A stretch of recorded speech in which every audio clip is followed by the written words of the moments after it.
Let's move on to the final game here of this divisional round.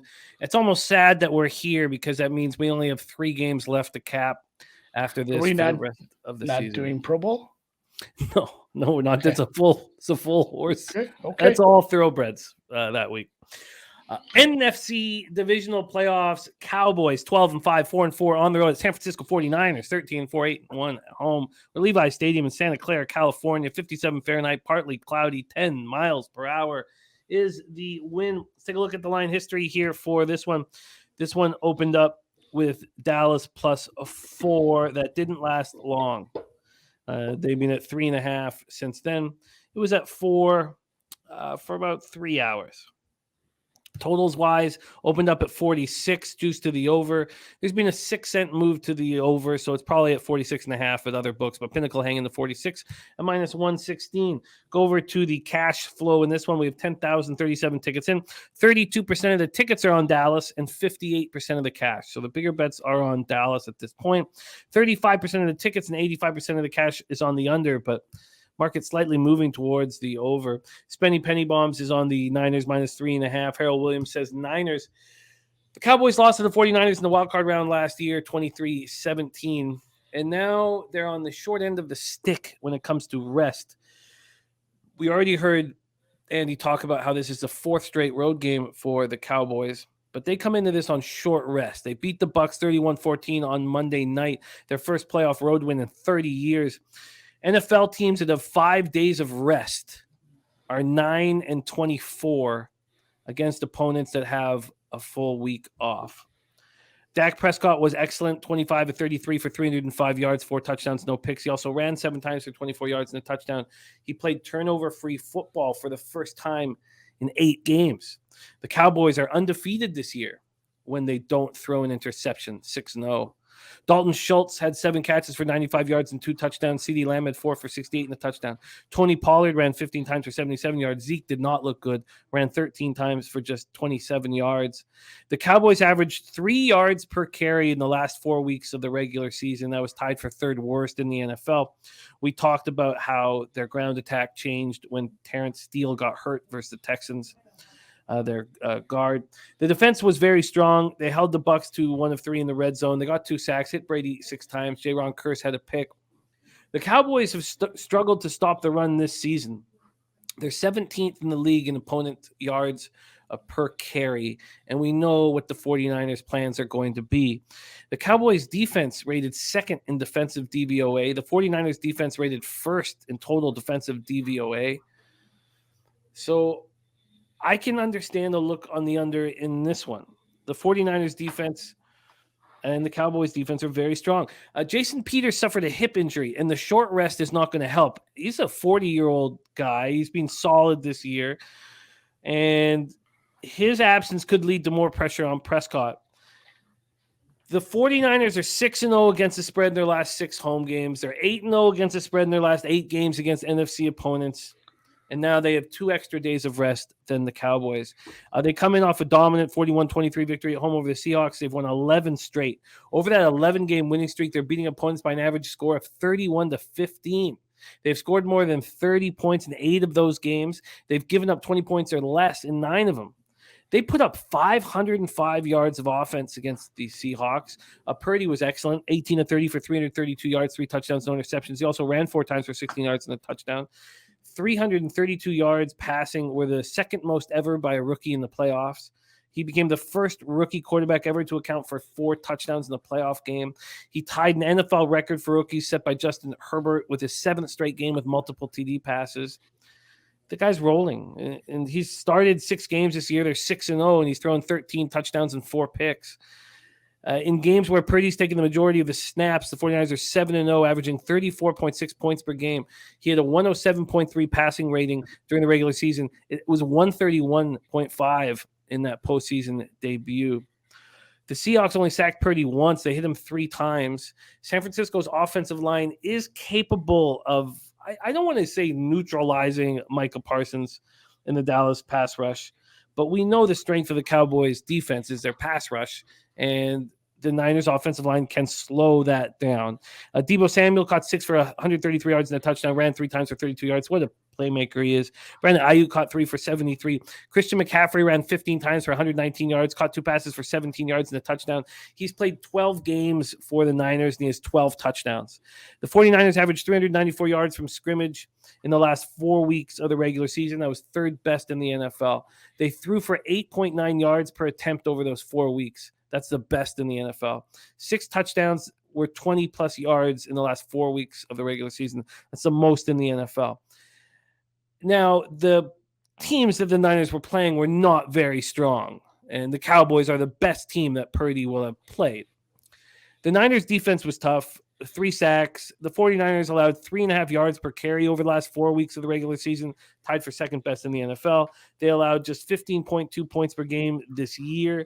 They allowed scores on 26% of opponents' drives this season. That's the best in the NFL.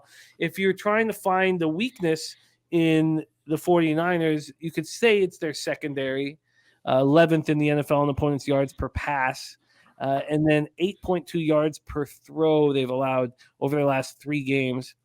But they've been dominant at Levi Stadium. The Chiefs came in there and smashed them, but no one else did. In their home wins, the average margin of victory is 17.5 points. All of the 49ers' home wins have come by more than 5 points, and all but one have come by 13 points or more. Take it away, Andy. This is my hosting the Sunday Night Live bet stream for Cowboys Niners, a game near and dear to my heart, and you guys know I have futures on the Niners from the beginning of the year. Take it away, Andy. Floor is yours. Cowboys, Niners. Yeah, we'll see what this team total is. I might take the team total over in the Niners scheme as well, but as you said, Purdy hasn't been stopped, but he hasn't played anyone. But in the games, I mean, even not playing anyone, these are still NFL teams. Ask, you haven't played anyone? Ask people who played, Tyler Huntley and Skylar Thompson last year or week. I mean, shit happens in NFL games. Like, it doesn't matter who's on the other side of the ball. Bad things can happen to you if you take anyone unseriously in this league. You can lose to the worst team in the league. I mean, the Texans were outright trying to probably should have been trying to lose a game at the end of the year, and they ended up winning. So shit happens if you don't put your best game plan together. I like the Niners obviously here. I'm probably just going to play it, make it official. I know it hasn't been the greatest schedule, but they're another team that we talked about. Like, it's a team that just gets healthier and healthier every week. Brock Purdy is gaining more confidence, even if he doesn't turn out to be a long-term good quarterback.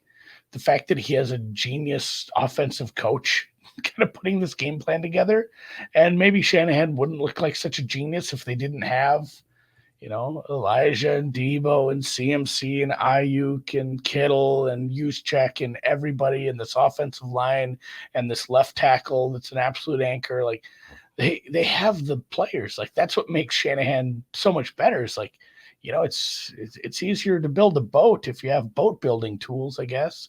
He has everything he needs to put together just electric game plans. Like, and we talk about it. Who was struggling to keep this Seattle team down in the first half? Obviously broke away in the second half. I'm thinking that plus 10 was probably a good number. Like, I think they stay inside that number about as many times as they cover like this. In the long run, that was probably a well-set number, and kudos if you did have some San Francisco, if you had some over, but it does feel like this does get bet up. Everybody I know is betting this. I'm not sure if it moved from 4 to 3.5 on bets. I think some books got a little jumpy, and some books just opened earlier, and they opened a 4.5 at some places, and then Circa pops up with their big-ass limits. And Pinnacle opens up with their big limits and big-ish limits. That's still for openers. And there's 3.5s on the board at some sharp books. And I mean, some books will move on air. They say like, we don't want to be, everybody gobbling up our 4s if we can just move to the 3.5 anyway. Like, sometimes sharper books open at a different number and these lines end up moving, even if the betting is going the other direction. They could be taking a bunch of San Francisco money at -4, And you see Circa open at 3.5, and you might end up moving to 3.5 anyway. Said, like, just we don't need to get hit hard on the other side of this. So I'm fine taking the 3.5 here. I still don't know if Purdy's actually good, but he's got a horseshoe up his ass, and he's got all the playmakers in the world around him, and they're putting together a game plan that just absolutely crushes. And at the same time, you've got Dallas playing their 4th straight road game, like you mentioned. You got Dallas playing, what is it? Almost 2 full days less rest. And I know that's built in. I know that's not like, oh, I'm the first person to mention this, but that makes a big difference. And I think it makes a much bigger difference at this point in the year than it does in, say, week 3. Like, these are 19 games or 19 weeks of banging around. It's been since August training camp. I mean, these guys have been knocked around. 2 days that you don't get to spend in rehab and in the tub and stretching and working on your injury sucks. Like, it's they did Dallas or Tampa, whoever's going to come out of that, a huge disservice. And yeah, I would say I was super disappointed in that Tampa defense. And anybody who thought like Dak had some outlier game hasn't been paying attention. Dak's good. Like, Dak's a top 10 quarterback. Clearly, he's had plenty of good games. It's just sometimes I do think the coaching in Dallas is a little suspect, even though those guys are probably getting interviews. Dan Quinn's already getting interviews, speaking of. So,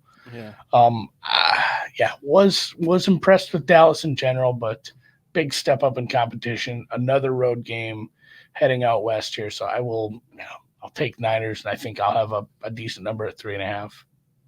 I like it. I like it. I agree with you. I think that they might have a problem with their kicker too, Jimmy. If anyone caught on to that, I could not believe what was happening. Like, one's funny. One happens all the time. 2 is like troublesome because they both went the same way. Mm-hmm. And then 3 was like, oh, he overcorrected way too far because it went the other way. Yeah. And then 4, he was getting awful close. And if the goalposts were higher, maybe that caroms in. He had to be cursing the goalpost because that might have bounced in. You never know on a doink. Because it went right over the top of it. But fuck that poor guy. And they're keeping him. They're not bringing in a kicker. No, you got it. I think that's the right call. There was a time this year where he was lights out. He was hitting everything. Mm-hmm. There was a time where I was like, man, I thought he was a top 5 kicker in the league at one point this year. And so, but obviously he's going to be in his head now. I like your look on the Niners minus 3.5. And I don't feel like I'm compounding losses by betting it, even though I do have the futures on the Niners.